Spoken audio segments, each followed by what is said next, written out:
აჭარისთვის 40 მილიარდი არის შეიძლება ითქვას არარეალური, მაგრამ მე ხაზი გაუსვი, რომ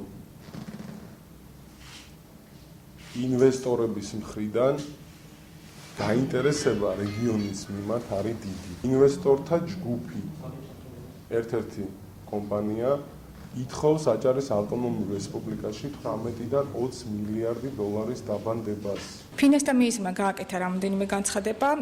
პირველ ეტაპზე გაჟღერდა 40 მილიარდი დოლარის ინვესტიციის განხორციელების ალბათობა, მეორე ეტაპზე 20 მილიარდი ამერიკული დოლარის ინვესტიციის დაბანდების ალბათობა ჩვენს რეგიონში. 2004-დან 2012 წლების ჩათვლით აჭარის რეგიონში პირდაპირ ინვესტიციების მოცულობამ შეადგინა 1 მილიარდ 178 მილიონი დოლარი. აქედან გამომდინარე, რბილად რო ვთქვათ, ნაკლებად სარწმუნო და არარეალისტურად გვეჩვენება ეს განცხადება და ვითხოვთ უფრო მეტი სიცხადის შეტანას და უფრო მეტი კონკრეტიკის ამ საქმეში.